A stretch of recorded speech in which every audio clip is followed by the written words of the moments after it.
हर गांव की अपनी एक कहानी होती है, लेकिन रामपुर गांव की ये कहानी बाकी सबसे अलग थी, क्योंकि यहाँ जो दिख रहा था सच उससे बिल्कुल अलग था। मुखिया जी, इस साल आधी फसल सूख गई, बीज के पैसे भी वापस नहीं निकले। अगर अगला महीना भी ऐसा ही रहा तो घर चलाना बहुत मुश्किल हो जाएगा। हिम्मत मत हारो रामदास, बुरा वक्त हमेशा नहीं रहता। हम सब मिलकर कोई ना कोई रास्ता जरूर निकालेंगे। मेरी गाय 4 दिन से ठीक से कुछ खा ही नहीं रही। डॉक्टर को भी दिखाया, दवा भी दी, लेकिन कोई फायदा ही नहीं हुआ। मेरा बेटा भी रोज बीमार पड़ रहा है। शहर के डॉक्टर के पास भी ले गया था, लेकिन उसकी तबीयत में कोई सुधार ही नहीं आ रहा। मैंने अपनी जिंदगी में बहुत कुछ देखा है, लेकिन एक साथ पूरे गांव को इतना परेशान पहली बार देख रहा हूँ। अजब बात है, हर घर में अलग अलग परेशानी है, लेकिन किसी को असली वजह समझ ही नहीं आ रही। तभी दूर से किसी के तेज दौड़कर आने की आवाज आती है।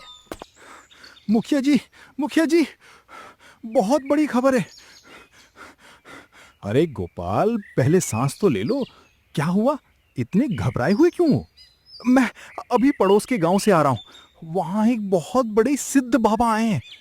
सच? कौन बाबा? लोग उन्हें बहुत मानते हैं। कहते हैं जिसने भी उनसे मिलकर आशीर्वाद लिया उसके मन को सुकून मिला।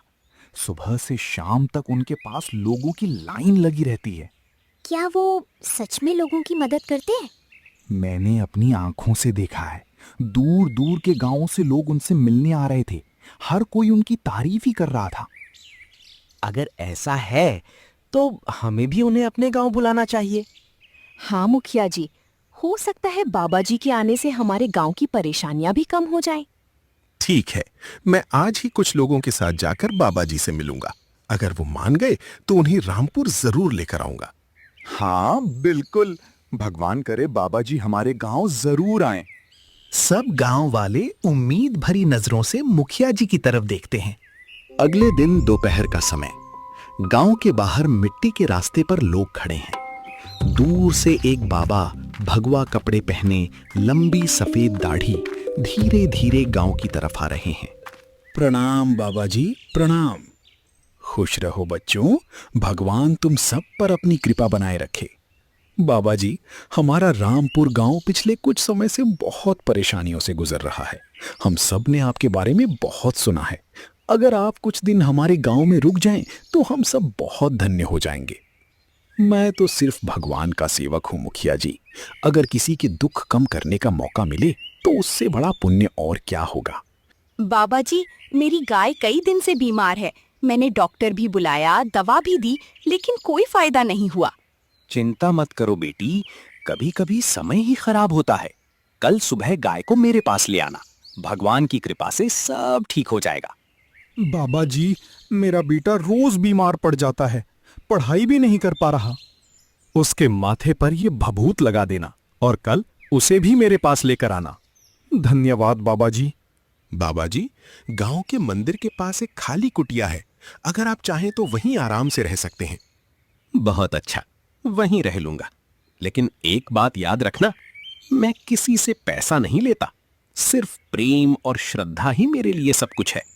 बाबा धीरे धीरे गांव के अंदर चलने लगते हैं। रास्ते में मिलने वाले हर गांव वाले को मुस्कुराकर आशीर्वाद देते हैं। बच्चे उनके पैर छूते हैं और बाबा प्यार से उनके सर पर हाथ रखते हैं। मुखिया जी उन्हें गांव की गलियां और मंदिर के पास बनी कुटिया दिखाते हैं। दोपहर, कमला के घर में बाबा के लिए खाना परोसा गया है। घर वाले बहुत आदर से उनकी सेवा कर रहे हैं। बाबा जी, गरम गरम रोटी लीजिए और ये दाल भी लीजिए। बहुत स्वाद बना है बेटी। भगवान तुम्हारे घर में हमेशा खुशियां बनाए रखे। आपके मुंह से ये बात सुनकर ही मन को सुकून मिल गया बाबा जी। वैसे तुम्हारे परिवार में और कौन कौन है? मैं, मेरे पति और मेरा एक बेटा। सब दिन भर घर पर रहते हैं या काम पर चले जाते हैं? मेरे पति सुबह खेतों में चले जाते हैं, बेटा स्कूल में और मैं घर संभालती हूँ। अच्छा, और शाम तक सब लौट आते हैं? हाँ बाबा जी। ये अलमारी बहुत पुरानी लग रही है, काफी संभाल कर रखी है तुमने। इसमें ही तो हमारी सारी जमा पूंजी रखी रहती है बाबा जी। शादी के गहने, थोड़े पैसे, सब इसी में है। अच्छा, भगवान तुम्हारी मेहनत की कमाई की हमेशा रक्षा करे। बाबा जी, कभी भी हमारे घर आ जाइए आप, हमें बहुत अच्छा लगेगा। जरूर बेटा, जरूर। उस दिन कमला के घर का माहौल खुशी से भर गया था। हर किसी को लग रहा था कि बाबा का आना उनके लिए शुभ संकेत है। अगली सुबह कमला के घर से जोर जोर से रोने की आवाज आ रही है। पड़ोसी और गांव वाले दौड़कर उसके घर पहुंचते हैं। अलमारी खुली हुई है और कपड़े जमीन पर बिखरे पड़े हैं। हाय राम, मेरी सारी जमा पूंजी लुट गई। मेरे गहने, मेरे पैसे, सब कोई ले गया। कल रात मैंने खुद ताला लगाया था, ये ताला किसने तोड़ा? क्या हुआ कमला, इतनी जोर जोर से क्यों रो रही हो? देखो ना दीदी, अलमारी खाली कर दी किसी ने, एक भी गहने नहीं छोड़ा। तभी मुखिया जी और कुछ गांव वाले पहुंचते हैं। सब लोग शांत हो जाओ, पहले अच्छी तरह देखते हैं, कोई जल्दी में कोई फैसला मत करो। लगता है चोर रात को पीछे के रास्ते से अंदर घुसा था। लेकिन किसी को आवाज भी नहीं आई। पता नहीं, कल तो हम सब घर के अंदर सो रहे थे और कल रात हल्की हल्की बारिश हो रही थी तो बाहर कोई भी नहीं था। तभी बाबा धीरे धीरे वहां पहुंचते हैं। हे भगवान, कितना बुरा समय आ गया है। मेहनत की कमाई चोरी हो गई। बाबा जी, अब हम क्या करेंगे? मेरी बेटी की शादी के गहने भी चले गए। बेटी, रोना मत। जो चला गया उसका दुख मत करो। भगवान सब देख रहे हैं। जो चोर है उसे उसके पाप की सजा जरूर मिलेगी। बिल्कुल सही कह रहे हैं बाबा जी, भगवान सब देखते हैं। गांव वालों को बाबा की बातों से थोड़ा सहारा जरूर मिला, लेकिन किसी को यह एहसास भी नहीं था कि रामपुर की सबसे बड़ी पहेली अभी सुलझना बाकी था। 3 दिन बाद चौपाल में मुखिया जी के सामने गांव वाले इकट्ठा हैं। इस बार सिर्फ एक घर नहीं, कई लोग अपनी चोरी की शिकायत लेकर आए हैं। मुखिया जी, कल रात मेरे घर से 5,000 रुपए गायब हो गए। और मेरे घर से चांदी के 2 बर्तन चोरी हो गए। मेरे घर की पुरानी सोने की चेन भी नहीं मिल रही, पता ही नहीं चला कब गई। ये चोर इंसान है या जादूगर? ना पैरों के निशान, ना किसी ने चेहरा देखा। अब तो रात होते ही डर लगने लगता है। एक बात समझ नहीं आ रही, हर बार चोरी होती है लेकिन चोर का कोई सबूत क्यों नहीं मिलता? तभी बाबा चौपाल में आते हैं। बच्चों, मैंने ध्यान लगाया है। मुझे लगता है गांव पर बुरी शक्तियों का असर पड़ गया है। बुरी शक्ति? मतलब भूत प्रेत? हो सकता है। कभी कभी बुरी आत्मा भी इंसान को गलत काम करने पर मजबूर कर देती है। तो बाबा जी, अब हम क्या करें?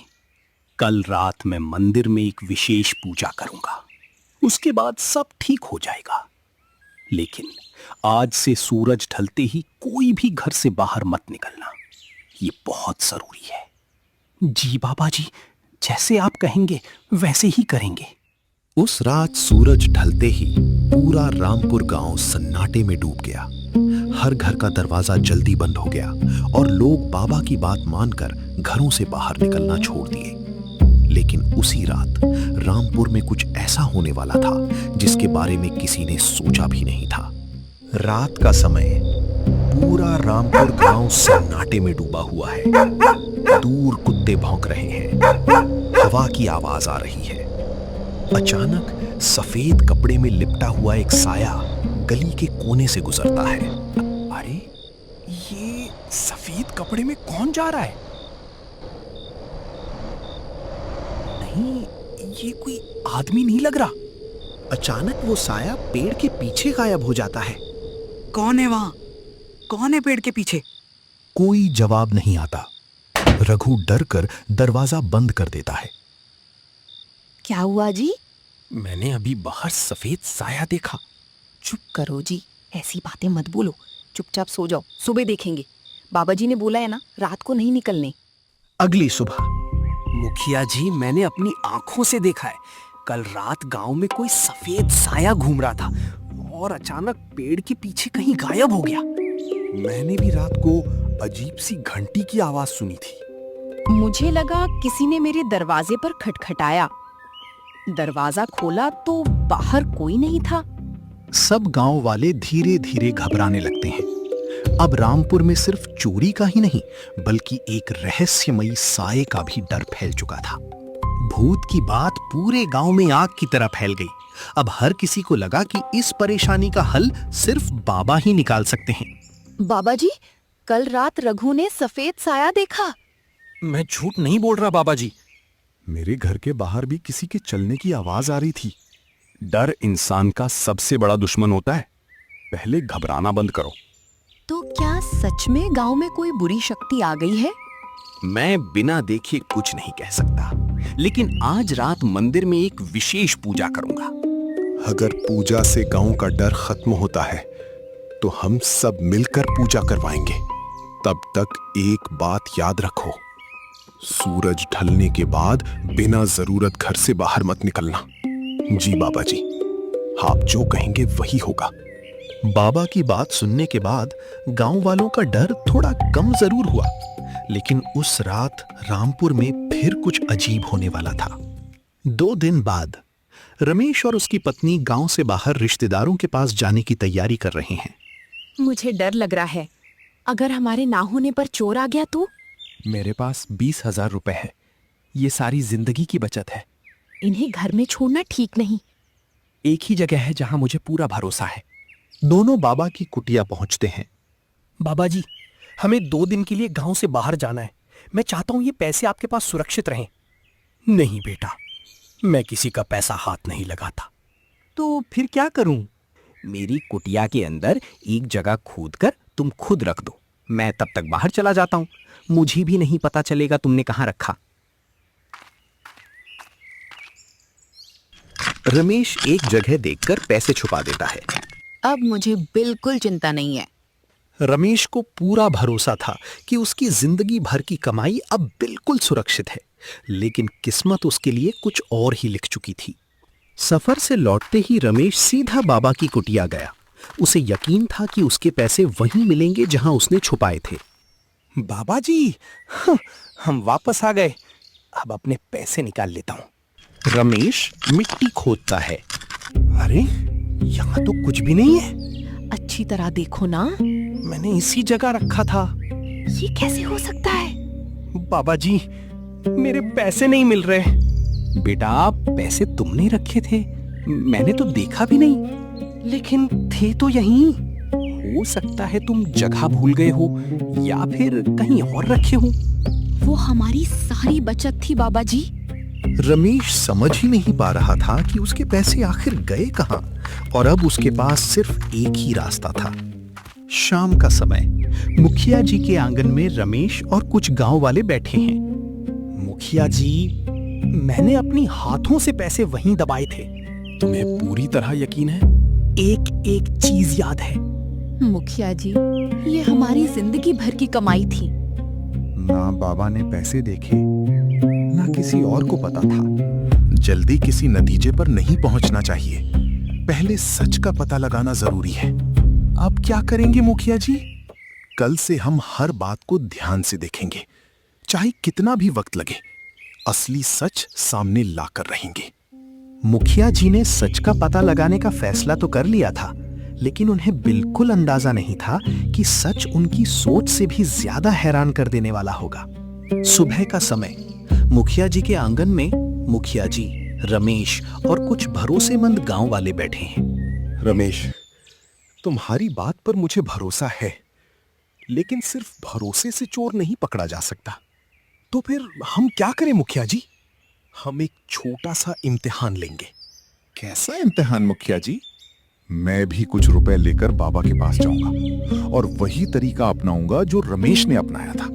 अगर इस बार भी रुपए गायब हो गए तो तब हमें कम से कम इतना पता चल जाएगा कि बात सिर्फ इत्तेफाक नहीं है। लेकिन अगर पैसे मिल गए तो हम दोबारा शुरू से सोचेंगे। सच जो भी होगा, बिना सबूत के किसी पर इल्जाम नहीं लगाएंगे। मुखिया जी का फैसला बहुत सोच समझ कर लिया गया था। अब देखना था कि इस बार किस्मत क्या सच सामने लाती है। मुखिया जी बाबा की कुटिया पहुंचते हैं। बाबा बाहर बैठकर माला जप रहे हैं। बाबा जी, मुझे 2 दिन के लिए शहर जाना है।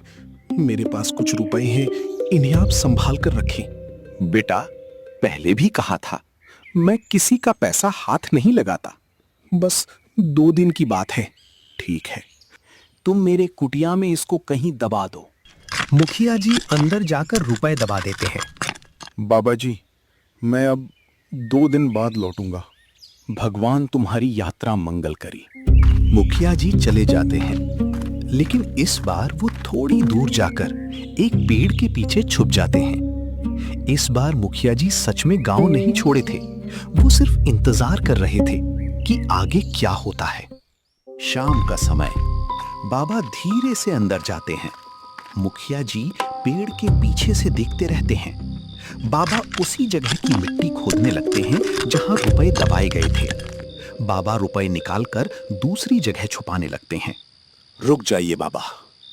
मुखिया जी, आप? अगर आपको नहीं पता था कि रुपए कहां दबाए गए हैं, तो आप सीधा इसी जगह कैसे पहुंच गई? मुखिया जी के इस एक सवाल ने पहली बार बाबा को खामोश कर दिया। कुछ ही देर में पूरा गांव बाबा की कुटिया के बाहर जमा हो गया। क्या हुआ मुखिया जी? मैंने अपनी आंखों से बाबा को वही जगह खोदते देखा है। नहीं, ये नहीं हो सकता। तो मेरे पैसे भी? हाँ, अब मुझे सब समझ आ गया। ये एक पाखंडी है जो बाबा बनने का नाटक कर रहा है। जिस इंसान को सब संत समझ रहे थे, उसका असली चेहरा आज सबके सामने आ चुका था। मुखिया जी ने पहले ही पुलिस को खबर कर दी थी। कुछ ही देर में पुलिस भी गांव पहुंच गई। हमें बहुत दिनों से इस आदमी की तलाश थी। कौन है ये?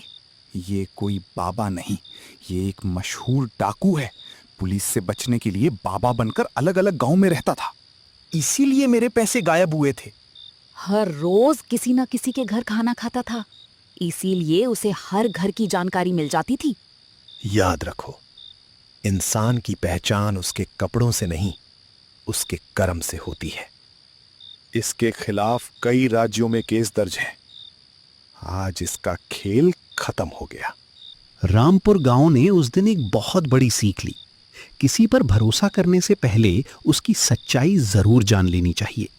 इसी सीख के साथ रामपुर में फिर से सुकून लौट आया। सुबह का समय, कमला अपने घर के बाहर परेशान खड़ी है। वो जल्दी जल्दी शांति के घर जाती है। शांति, अरे शांति, जल्दी बाहर आ। क्या हुआ कमला, इतनी घबराई हुई क्यों लग रही है? समझ नहीं आ रहा कैसे हुआ। कल रात अलमारी में 10,000 रुपए रखे थे, सुबह देखा तो एक भी नोट नहीं था। क्या 10,000 रुपए गायब? तुम मजाक तो नहीं कर रही? ऐसे वक्त कोई मजाक करता है क्या? मैंने पूरा घर देख लिया, कहीं नहीं मिले। अरे अब मुझे भी याद आया, मेरे घर से कल रात टेबल फैन भी गायब हो गया। क्या तुम्हारे घर में भी चोरी हुई? हाँ, पहले लगा किसी ने कहीं रख दिया होगा, लेकिन अब लग रहा है गांव में सच में चोर घुस आया है। दोनों औरतें बात ही कर रही थी कि आसपास के लोग भी जमा होने लगे। क्या हुआ? सुबह सुबह इतनी भीड़ क्यों लगी है? कल रात मेरे घर से पैसे गायब हो गए और मेरे घर से टेबल फैन गायब हो गया है। अरे, कल रात मेरे घर से भी रेडियो गायब हो गया था। मैंने सोचा बच्चे कहीं ले गए होंगे। अब बात सिर्फ एक घर की नहीं रही थी। गांव के अलग अलग घरों से अजीब तरीके से छोटी बड़ी चीजें गायब हो रही थी। रामपुर गांव में पहली बार लोगों के चेहरों पर डर साफ दिखने लगा। चोर की खबर पूरे गांव में फैल चुकी थी। सब लोग इसी बात की चर्चा कर रहे थे। तभी एक नया हवलदार गांव में पहुंचता है। नमस्ते सबको, मैं हवलदार सूरज हूँ। आज से इसी गांव की सुरक्षा मेरी जिम्मेदारी है। बहुत अच्छा हुआ बेटा। गांव वैसे ही चोरियों से परेशान है। अब आप सब बेफिक्र रहिए।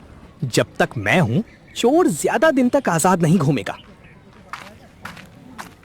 एक बुजुर्ग भारी बोरी उठाने की कोशिश करते हैं। अरे काका, आप रहने दीजिए, मैं उठा देता हूँ। बहुत अच्छे आदमी लगते हो बेटा। भगवान तुम्हारा भला करे। एक बच्चा गिर जाता है। अरे बच्चे धीरे, कहीं तुम्हें चोट तो नहीं लगी? चलो मैं तुम्हें घर छोड़ देता हूँ। Thank you havildar uncle. सिर्फ कुछ ही मिनटों में हवलदार ने सबका दिल जीत लिया। गांव वालों को लगा अब चोर ज्यादा दिन बच नहीं पाएगा, लेकिन उन्हें क्या पता था असली खेल तो अब शुरू हुआ था। नए हवलदार के आने के बाद सब लोग चैन की नींद सोए, लेकिन उसी रात चोर ने फिर अपना हाथ साफ कर दिया। अरे बचाओ, मेरी साइकिल गायब हो गई। मेरे घर से पीतल का लोटा भी नहीं मिल रहा। ये हो क्या रहा है? हर रात किसी ना किसी के घर चोरी हो रही है। आप लोग बिल्कुल घबराइए मत। आज से मैं खुद रात भर गांव में पहरा दूंगा। चाहे चोर कितना भी चालाक हो, बचेगा नहीं। ठीक है हवलदार जी, आज से चोर को पकड़ने का जिम्मेदारी आपकी। हवलदार की बात सुनकर सबको थोड़ी तसल्ली मिली, लेकिन चोर जैसे हर किसी से 2 कदम आगे चल रहा था। उसी रात एक अनजान मुसाफिर गांव के रास्ते से गुजर रहा था। अचानक उसकी कार बंद हो गई। अरे यार, ये कार को अभी खराब होना था। इतने रात में तो मैकेनिक भी नहीं मिलेगी। लगता है रात यहीं बितानी पड़ेगी। मुखिया जी घर के बाहर आते हैं। बेटा, सब ठीक तो है? जी, कार अचानक बंद हो गई। सुबह मैकेनिक ढूंढ लूंगा। अगर आज की रात कहीं रुकने की जगह मिल जाए तो बड़ी मेहरबानी होगी। इसमें पूछने वाली क्या बात है? आज की रात मेरे घर रुक जाओ, सुबह आराम से देख लेना। तभी हवलदार रात की पहरेदारी करते करते वहां पहुंचता है। नमस्ते मुखिया जी, इतनी रात को आप बाहर क्या कर रहे हैं? और ये आदमी कौन है? बेचारे मुसाफिर है, कार खराब हो गई। आज रात मेरे घर रुकेंगे। बस एक बात का ध्यान रखिए, आजकल गांव में चोरियां बहुत बढ़ गई हैं। अनजान आदमी पर जल्दी भरोसा करना ठीक नहीं है। आपका शक करना भी आपकी ड्यूटी है, मैं समझ सकता हूँ। हाँ ठीक है, कल सुबह होते ही मैकेनिक से गाड़ी ठीक करवा लेना। हवलदार की बात सुनकर मुखिया जी पहली बार उस मुसाफिर को शक की नजर से देखते हैं। अगली सुबह कार वहीं खड़ी है, लेकिन मुसाफिर मैकेनिक बुलाने के बजाय गांव की गलियों में घूम रहा है। अरे, इसने अभी तक मैकेनिक नहीं बुलाया? हाँ, सुबह से पूरे गांव में घूम रहा है। मुझे तो ये आदमी कुछ ठीक नहीं लग रहा। कार वाला गांव को ध्यान से देख रहा होता है। देखो, हर गली को कितनी ध्यान से देख रहा है, जैसे पहले से सब जानता हो। तभी हवलदार वहां आता है। अरे भाई साहब, सुबह सुबह यहाँ क्या कर रहे हैं? मैकेनिक मिला या नहीं? नहीं, अभी तक तो नहीं। सोचा तब तक गांव ही देख लेता हूँ। बहुत सुंदर जगह है। गांव देखना अच्छी बात है, बस इतना ध्यान रहे लोगों के घर ज्यादा गौर से मत देखिए। आजकल लोग वैसे ही डरे हुए हैं। बिल्कुल, मैं समझ गया। पहली बार गांव आया हूं ना, इसलिए ये जगह और यहाँ के लहर मुझे बहुत पसंद आ रहे हैं। दूर खड़े गांव वाले ये बात सुन रहे थे। अब धीरे धीरे पूरे गांव को लगने लगा था, कहीं ये अनजान मुसाफिर ही तो चोर नहीं। दोपहर का समय, हवलदार गांव में पेट्रोल कर रहा होता है। तभी उसकी नजर दूर बिजली के खंबे पर पड़ती है। अरे, ये कार वाला आदमी क्या कर रहा है बिजली के खंबे के ऊपर?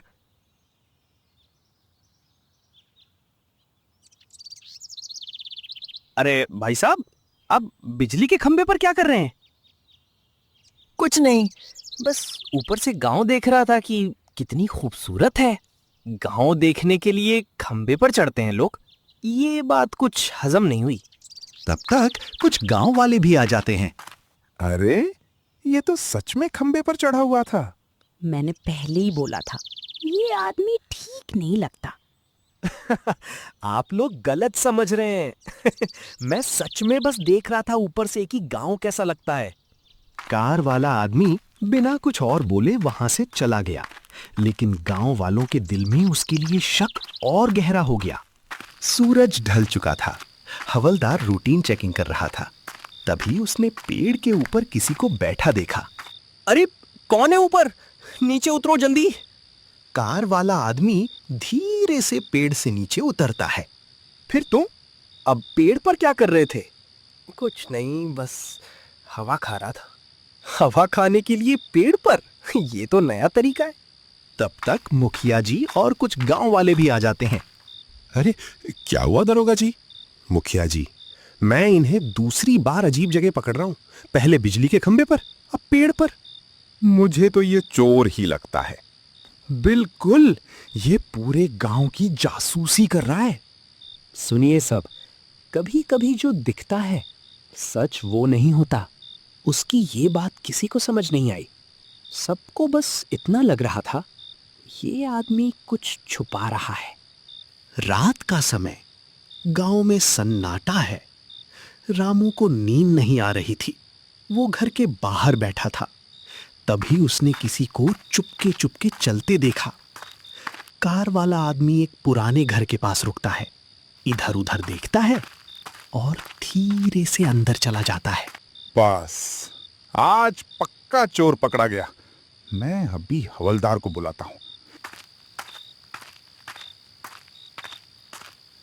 हवलदार जी, जल्दी चलिए, वो कार वाला आदमी एक घर में घुस गया इतने रात में। आज सच सामने आ ही जाएगा। चलो जल्दी। हवलदार और कुछ गांव वाले उस घर की तरफ दौड़ पड़े। सब लोग उस घर के बाहर खड़े हैं। सबको लग रहा था आज चोर पकड़ा जाएगा। दरवाजा खोलो, अंदर कौन है? जो भी है चुपचाप बाहर आ जाओ। एक जवान लड़का और एक लड़की बाहर आते हैं। दोनों बहुत घबराए हुए होते हैं। जी, मैं इससे मिलने आया था। हम दोनों एक दूसरे से प्यार करते हैं, इसीलिए कभी कभी मिलने आता हूँ। बस बात कर रहे थे हवलदार साहब, और कुछ नहीं। अरे यहाँ तो प्यार का चक्कर चल रहा है। मैंने तो बेकार में सबको बुला लिया। और तुम यहाँ क्या कर रहे थे? मैंने किसी को घर में घुसते देखा, बस देखने रुक गया था। बाकी तुम लोग खुद ही आ गए। हाँ ठीक है, इतनी रात को घूमा मत करो। सब लोग चुप हो गए, लेकिन हवलदार के मन का शक अब भी खत्म नहीं हुआ था। अगली सुबह चौपाल में फिर सब लोग इकट्ठा हैं। रात का हंगामा खत्म हुआ ही था कि सुबह एक और बुरी खबर आ गई। मुखिया जी, मेरी मोटरसाइकिल गायब हो गई। लगता है कल रात चोर मेरा मोटरसाइकिल ले गया। और मेरे घर से कुछ रुपए ही नहीं मिल रहे हैं। महीने के खर्चे के लिए रखे थे, वो भी ले गया चोर। ये चोर हर रात हमारी आंखों के सामने चोरी कर रहा है, लेकिन पकड़ में ही नहीं आ रहा। मुखिया जी, मुझे लगता है जब से ये आदमी गांव में आया है तब से चोरियां और बढ़ गई हैं। ये सिर्फ इत्तेफाक भी हो सकता है और वजह भी। हाँ, सही कह रहे हैं हवलदार जी। पहले खंबे पर, फिर पेड़ पर, और रात को चुपके घूमते हुए भी देखा गया। शक करना गलत नहीं है, लेकिन बिना सबूत के फैसला करना बहुत बड़ी गलती होती है। उसकी बात सुनकर कुछ लोग सोच में पड़ गए, लेकिन ज्यादातर गांव वालों को अब यकीन हो चुका था असली चोर वही कार वाला आदमी है। और हवलदार सबकी नजरों में एक ईमानदार और होशियार पुलिस वाला बन चुका था। लगातार चोरियों ने गांव वालों का सब्र तोड़ दिया था। आज सबने फैसला कर लिया था कि उस अनजान मुसाफिर से सच पूछ कर ही रहेंगे। सब लोग शांत हो जाओ, पहले उस आदमी की बात सुनते हैं। मुखिया जी, बात सुनने का वक्त निकल चुका है। जब से ये आया है तब से गांव में चोरियां और बढ़ गई हैं। कभी खंबे पर, कभी पेड़ पर। ये जरूर कुछ गड़बड़ कर रहा है। बेटा, जरा इधर आना, सबको तुमसे कुछ बात करनी है। जी मुखिया जी, बोलिए, क्या बात है? बात बहुत सीधी है। तुम्हारी कार सच में खराब थी या ये सब एक नाटक था? पूरा गांव चुप हो गया। सबकी नजर अब उस आदमी पर थी। अब फैसला सिर्फ एक बात पर टिक गया था। अगर कार स्टार्ट हो गई तो साबित हो जाएगा कि उसने झूठ बोला था। भाई साहब, चलो सबके सामने कार स्टार्ट करो। देखिए, मैं आप लोगों को सब समझा सकता हूं। हमें कोई सफाई नहीं चाहिए, पहले कार स्टार्ट करो। कार वाला आदमी कुछ पल चुप रहता है, फिर धीरे से ड्राइविंग सीट पर बैठता है, चाबी घुमाता है और कार एक ही बार में स्टार्ट हो जाती है। अरे, कार तो बिल्कुल ठीक है, एक ही बार में स्टार्ट हो गया। मतलब इसने हम सब से झूठ बोला? मैंने पहले ही कहा था, ये आदमी ठीक नहीं है। मुझे तो उसी रात इस पर शक हो गया था। अब पूरा गांव उस कार वाले आदमी को ही चोर समझने लगा। लेकिन वो आदमी अब भी बिल्कुल शांत खड़ा था। जहां गांव वाले उसे चोर समझ रहे थे, वहीं उसके चेहरे पर हल्की सी मुस्कान थी, जैसे वो इसी पल का इंतजार कर रहा हो। अब और नाटक मत करो। सच सच बताओ, तुम कौन हो? मेरा नाम अर्जुन है और मैं क्राइम ब्रांच का सीक्रेट ऑफिसर हूं। क्या? क्राइम ब्रांच का सीक्रेट ऑफिसर? हाँ, मैंने इन्हें चुपके से यहां बुलाया था। मुझे शक था कि चोर बहुत चालाक है, इसलिए मैंने किसी को बताया नहीं। अगर तुम ऑफिसर हो तो पेड़ पर और बिजली के खंबे पर क्या कर रहे थे? मैं वहां सीसीटीवी कैमरा लगा रहा था। मुझे पता था चोर बार बार इसी इलाके से गुजरता है और कैमरा ने उस चोर को रिकॉर्ड भी कर लिया है। पूरा गांव एकदम सन्न रह गया। सबकी नजर ऑफिसर अर्जुन पर टिक गई। अब वो पल आ गया था जिसका सबको इंतजार था। असली चोर का नाम सामने आने वाला था। परसों रात जो मोटरसाइकिल चोरी हुई थी उसकी पूरी रिकॉर्डिंग मेरे पास है, और उस रिकॉर्डिंग में जो आदमी दिख रहा है वो है तुम, हवलदार साहब। हवलदार साहब? ये कैसे हो सकता है? ये सब झूठ है। ये मुझे फंसाना चाहता है। आप लोग इस पे भरोसा मत करो। झूठ? तो फिर ये बताओ, हर चोरी से पहले तुम इन्वेस्टिगेशन के नाम पर हर घर क्यों देखते थे? तुम्हें पहले से पता होता था कि इस घर में क्या रखा है, इसीलिए तुम कभी पकड़े नहीं गए। हवलदार के चेहरे का रंग उड़ चुका था, लेकिन कहानी अभी खत्म नहीं हुई थी। ऑफिसर अर्जुन ने पहले ही सब तैयारी कर रखी थी। अब असली सच सबके सामने आने वाला था। जब मैं पहली बार इस गांव में आया, सबसे पहले पुलिस स्टेशन गया था। वहां मुझे पता चला इस गांव के लिए जो हवलदार अपॉइंट हुआ है उसने अभी तक ज्वाइनिंग ही नहीं की। तभी एक पुलिस इंस्पेक्टर और असली हवलदार आते हैं। यही है वो नकली हवलदार। इसने पुलिस की वर्दी पहनकर सबको धोखा दिया। इसीलिए मैंने ऑफिसर अर्जुन को चुपके से यहां बुलाया था। मुझे भी कुछ ना कुछ गड़बड़ लग रही थी। मैंने सोचा था पुलिस की वर्दी पहनकर कोई कभी मुझ पर शक नहीं करेगा, लेकिन एक छोटी सी गलती ने सब खत्म कर दिया। चालाक होना बुरी बात नहीं, लेकिन अपनी चालाकी का गलत इस्तेमाल करने वाला एक ना एक दिन जरूर पकड़ा जाता है। आज से हमारा गांव फिर से सुरक्षित है और इस बार हम किसी पर अंधा भरोसा नहीं करेंगे। पुलिस नकली हवलदार को जीप में बिठाकर ले गई। गांव वालों ने सुकून की सांस ली और रामपुर गांव में फिर से शांति लौट आई। आधी रात रामपुर गांव शांत है। सब लोग गहरी नींद में सो रहे हैं। अचानक लाला राम प्रसाद के घर से जोर की चीख सुनाई देती है। बचाओ, चोर चोर! अरे बचाओ, मेरी तिजोरी गई। चोर मेरी सारी जमा पूंजी ले गया। मैंने तो कहा था इतनी बड़ी तिजोरी घर में मत रखो। अब देख लिया नतीजा। अरे भाग्यवान, तुम अभी क्यों सुनाने बैठ गई मुझे? पहले चोर को पकड़ो। गांव वाले दौड़कर पहुंचते हैं। क्या हुआ लाला जी? मेरी तिजोरी गई। चोर मेरी सारी जमा पूंजी ले गया। किस तरफ चोर भागा कुछ पता है आपको? पता नहीं, मैं उठा तो तिजोरी गायब थी। तभी एक गांव वाला दीवार की तरफ इशारा करता है। अरे ये देखो। सब दीवार की तरफ देखते हैं। कोयले से लिखा होता है, मैं वापस आऊंगा। ये कैसा चोर है? चोरी करके धमकी भी दे रहा है। तभी टिंकू, भोलाराम और नंदू नींद में लाला राम प्रसाद के वहां पहुंचते हैं। अरे भाई, इतने रात को आप लोग सब क्यों चिल्ला रहे हो? मैं तो बढ़िया सपना देख रहा था कि मैं राजा बन गया हूं, तभी मेरी नींद टूट गई इनके चिल्लाने से। और मैं तो सपना देख रहा था कि तुम दोनों मेरा काम कर रहे हो। ऐसा सपना तो सच में डरावना है। अरे हम लोग सो रहे थे, तभी कुछ आवाज आई और जब मैं उठा तो देखा कि मेरी तिजोरी गायब थी। और वो देखो दीवार पे क्या लिखा हुआ है, मैं वापस आऊंगा। वो फिर आएगा मेरे घर में चोरी करने के लिए। सब लोग टेंशन में हैं, लेकिन चोर का कोई निशान नहीं मिलता। पूरे गांव में डर का माहौल था। एक बात सबके दिमाग में घूम रही थी, आखिर ये चोर है कौन? अगली सुबह रामपुर गांव का चौराहा, चाय की दुकान पर भीड़ लगी हुई है। हर कोई रात की चोरी के बारे में बात कर रहा है। मेरी समझ में एक बात नहीं आ रही। चोर चोरी करके भाग जाता है, लेकिन ये दीवार पर लिखकर क्यों गया?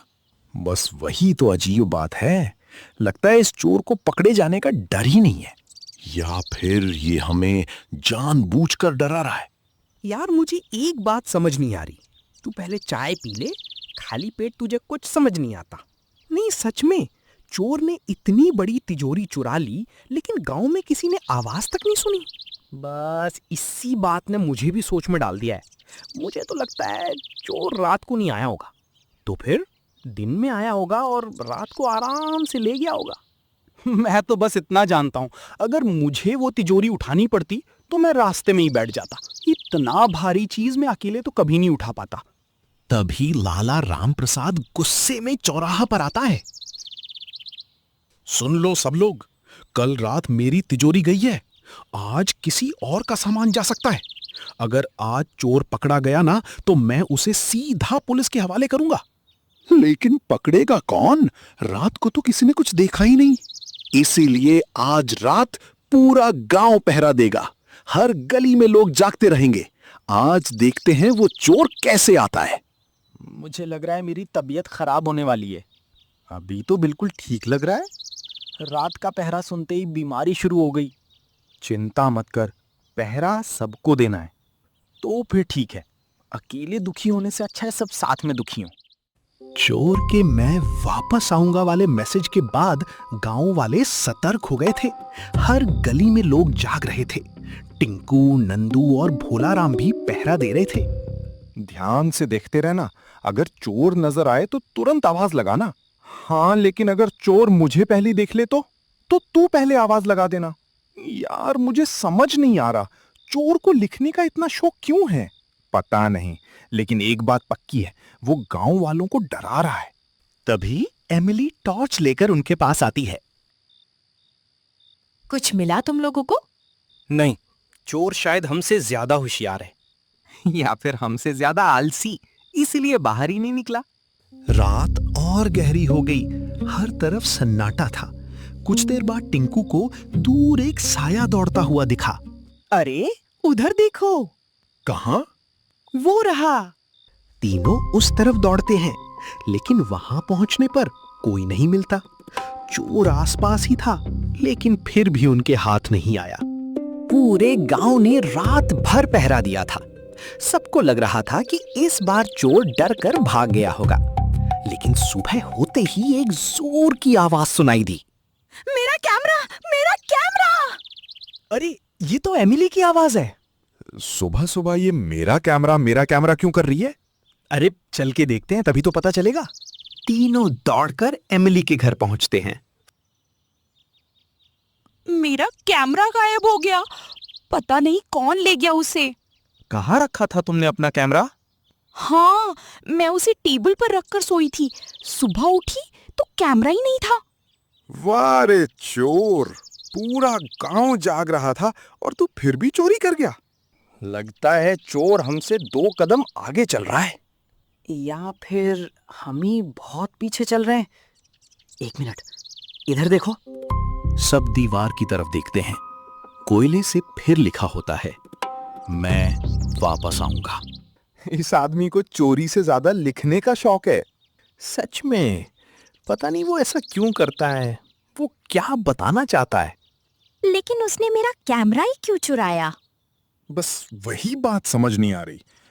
वो तो कुछ और भी चीज चोरी कर सकता था, लेकिन सिर्फ कैमरा ही क्यों चुराया?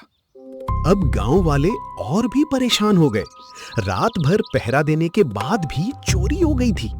और सबसे बड़ी बात, चोर ने इस बार पैसा या गहने नहीं, सिर्फ कैमरा चुराया था। सबको कैमरा चोरी होना एक छोटी बात लग रही थी, लेकिन भोलाराम को कुछ गड़बड़ लग रही थी। मुझे लगता है चोर ने कैमरा किसी वजह से चुराया है। मुझे तो लगता है उसे फोटोग्राफी का शौक है, या फिर वो YouTube चैनल खोलना चाहता है। तुम दोनों 2 मिनट सीरियस रह सकते हो? 1 मिनट, मुझे कुछ याद आया। क्या याद आया बताओ? कल रात मैं गांव की वीडियो बना रही थी। कैमरा रात तक रिकॉर्डिंग कर रहा था। मतलब कैमरा में रात की रिकॉर्डिंग थी? हाँ, मैंने घर के बाहर कैमरा रखा था, शायद कुछ रिकॉर्ड भी हुआ हो। अरे मतलब कैमरा ने चोर को रिकॉर्ड कर लिया होगा, इसीलिए चोर कैमरा चुराकर भागा होगा। अब बात थोड़ी थोड़ी समझ आने लगी थी। हो सकता था कैमरा में ऐसा कुछ रिकॉर्ड हो गया हो जो चोर को पसंद ना आया हो। अगर कैमरा में चोर की रिकॉर्डिंग थी तो इसका मतलब चोर को पता था कि कैमरा क्या रिकॉर्ड कर रहा है, मतलब चोर आसपास ही था। और शायद हमें देख भी रहा था। मुझे ये चोर कुछ गड़बड़ लग रहा है। पहले चोरी करता है, फिर मैसेज लिखता है, और अब कैमरा भी ले गया। तीनों दोस्त सोच में पड़ गए। अब उनके पास एक नया सवाल था। आखिर चोर को कैमरा के बारे में पता कैसे चला? दोपहर का समय। टिंकू, नंदू और भोलाराम गांव के बाहर चोर के निशान ढूंढने निकले हैं। यार कितनी देर और चलना है जब तक हमें क्लू नहीं मिलता? मुझे तो भूख लग रहा है बहुत जोरों से। बस थोड़ा और चलो। तभी टिंकू का पैर किसी चीज से टकरा जाता है। अरे बाप रे, क्या हुआ टिंकू? तू ठीक तो है ना? लगता है यहाँ कोई साइकिल लेकर गया था। भोलाराम झुककर जमीन देखता है। सच में, ये देखो, साइकिल के टायर के निशान, और साथ में जूतों के निशान भी। मतलब चोर साइकिल पर आता है। तीनों उन निशानों का पीछा करने लगते हैं। निशान सीधे गांव के बाहर खड़े एक पुराने और सुनसान मकान की तरफ जा रहे थे। मुझे ये जगह बिल्कुल पसंद नहीं आ रही। मुझे भी नहीं, लेकिन क्लू तो यहीं आकर खत्म हो रहा है। इसका मतलब कोई ना कोई यहाँ जरूर आता है। तभी मकान के अंदर से हल्की सी आवाज आती है। मैंने कुछ आवाज सुना मकान की तरफ से। मैंने भी सुना। लगता है आवाज मकान के अंदर से आई है। चलो अंदर जाकर देखते हैं। पहले तुम दोनों जाओ, मैं बाहर से हौसला दूंगा। हर बार यही करता है। तीनों धीरे धीरे पुराने मकान के दरवाजे की तरफ बढ़ने लगे। उन्हें बिल्कुल अंदाजा नहीं था कि अंदर उन्हें ऐसा कुछ मिलने वाला है जो पूरी मिस्ट्री को और उलझा देगा। टिंकू, नंदू और भोलाराम पुराने मकान के अंदर जाते हैं। मकान अंधेरा और धूल से भरा हुआ है। मैं पहले ही बोल रहा था, यहाँ आना अच्छा आइडिया नहीं है। अब आ गए हैं तो देख भी लेते हैं। शांत रहो, कोई आवाज मत करो। तभी टिंकू को एक कोने में कुछ चमकता हुआ दिखता है। अरे उधर देखो, क्या मिला? ये तो लाला राम प्रसाद की तिजोरी है। और ये देखो, एमिली का कैमरा भी यहीं पड़ा है। मतलब चोर यहां आता है और अपना सारा सामान भी यहीं रखता है। लेकिन चोर खुद कहाँ है? यहां से तो आवाज आई थी। तीनों और अंदर देखने लगते हैं। वहां और भी कई चोरी की हुई चीजें रखी हुई थीं, लेकिन चोर का कहीं पता नहीं था। अरे इधर देखो। सब दीवार की तरफ देखते हैं। कोयले से लिखा होता है, मुझे ढूंढना बंद करो। ये चोर हमेशा मैसेज क्यों लिख कर जाता है? मैं भी वही सोच रहा हूं। इसको पता कैसे चला कि हम लोग यहां हैं? नहीं, मुझे लगता है वो हमें डराने की कोशिश कर रहा है। तीनों अभी मैसेज को देख ही रहे थे कि अचानक मकान के पिछले हिस्से से किसी के भागने की आवाज आई। कोई भाग रहा है। चलो जल्दी, उसको पकड़ना जरूरी है। तीनों आवाज की तरफ दौड़ पड़े, लेकिन बाहर पहुंचते पहुंचते वो आदमी गायब हो चुका था। जमीन पर सिर्फ एक चीज पड़ी थी, एक पुरानी टोपी। पुराने मकान के बाहर चोर तो भाग चुका है, लेकिन उसकी छोड़ी हुई टोपी अब टिंकू के हाथ में है। यार, इतनी दौड़ तो मैंने स्कूल की रेस में भी नहीं लगाई थी। अरे इसके अंदर कुछ लिखा हुआ है। क्या लिखा है? RK। RK? ये किसी का नाम हो सकता है, या फिर टोपी बनाने वाली कंपनी का नाम, या फिर चोर का नाम। तीनों सोच ही रहे थे कि तभी एक बुजुर्ग गांव वाला वहां से गुजरा। उसकी नजर टोपी पर पड़ी। अरे ये टोपी तुम्हें कहाँ मिली? पुराने मकान के पास। क्या आप इसे पहचानते हैं? बहुत साल पहले गांव में एक लड़का रहता था। उसका नाम था रमेश, रघु काका का बेटा। वो इसी तरह की टोपी पहनता था। अब वो कहाँ है पता नहीं। लगभग 10 साल पहले गांव छोड़कर चला गया था। उसके बाद कभी नहीं दिखा। मतलब चोर गांव का हो सकता है। हो सकता है, और शायद इसीलिए उसे गांव के हर घर के बारे में पता है। और इसीलिए वो हमसे एक कदम आगे चल रहा है। अब मिस्ट्री और गहरी हो गई थी। पहली बार उन्हें ऐसा क्लू मिला था जो सीधा किसी इंसान की तरफ इशारा कर रहा था। लेकिन क्या रमेश ही चोर था या कोई और उसकी टोपी का इस्तेमाल कर रहा था? शाम का समय टिंकू, नंदू और भोला राम गांव के बुजुर्ग हरी काका के पास जाते हैं। उन्हें रमेश के बारे में और जानकारी चाहिए। तुम लोग रमेश के बारे में क्यों पूछ रहे हो? काका, हमें लगता है उसका इस चोरी से कुछ ना कुछ संबंध है। अगर ऐसा है तो तुम्हें पूरी बात जान लेनी चाहिए। तो बताइए ना काका। 10 साल पहले रमेश बहुत गरीब था। उसके पिता गांव में मजदूरी करते थे। एक दिन गांव में चोरी हुई थी और बिना सबूत के कुछ लोगों ने रमेश पर इल्जाम लगा दिया। उसने चोरी की थी? नहीं, बाद में असली चोर पकड़ा गया था, लेकिन तब तक बहुत देर हो चुकी थी। हरी काका की बात सुनकर तीनों चुप हो गए। पूरे गांव के सामने उसकी बेइज्जती हुई थी। उस दिन के बाद उसने गांव छोड़ दिया और फिर कभी वापस नहीं आया। और अगर वो वापस आया है तो शायद बदला लेने आया है। लेकिन एक बात समझ नहीं आई, अगर बदला लेना है तो तिजोरी और कैमरा क्यों चुरा रहा है? यही बात मुझे भी समझ नहीं आ रही। रमेश गुस्से वाला था, लेकिन बुरा इंसान नहीं था। तीनों दोस्त वापस लौटने लगते हैं।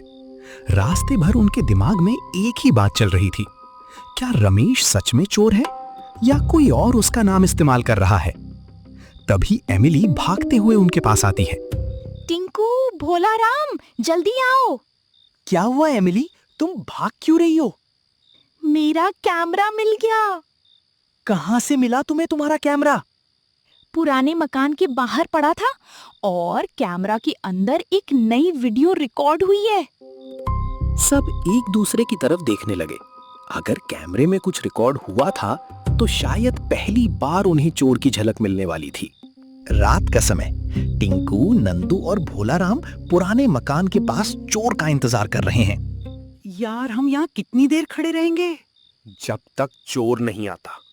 और अगर सुबह तक नहीं आया तो तुझे यहीं खड़ा रखेंगे। कुछ देर बाद अंधेरे में एक आदमी पुराने मकान की तरफ आता हुआ दिखाई दिया। देखो, कोई आ रहा है। शांत रहो, पहले पक्का करते हैं। जैसे ही आदमी मकान के अंदर घुसा, तीनों उसके पीछे दौड़ पड़े। रुक जाओ चोर, अब भाग कर दिखाओ। आदमी घबरा गया और भागने लगा। अब गांव के रास्ते पर जबरदस्त दौड़ शुरू हो गई। पकड़ो पकड़ो। मैं पकड़ लेता, पर मेरी चप्पल ढीली है। बहाने बाद में बनाना। भागते भागते टिंकू का पैर एक पत्थर से टकरा गया। वो सीधा आगे गिर पड़ा और उसकी टक्कर चोर से हो गई। दोनों जमीन पर लुढ़क गए। अरे बाप रे! वाह टिंकू, क्या जंप मारा है? जंप नहीं था, मैं तो गिर गया था। तब तक नंदू और गांव वाले भी पहुंच गए। उन्होंने चोर को पकड़ लिया और सब हैरान रह गए। वो रमेश था। मैंने गलत किया, गुस्से में मैं बदला लेना चाहता था। गलती सबसे होती है, लेकिन उसे सुधारना जरूरी होता है। रमेश ने सारा चोरी हुआ सामान वापस कर दिया। गांव में फिर से खुशी लौट आई और इस बार रात का चोर हमेशा के लिए पकड़ा गया।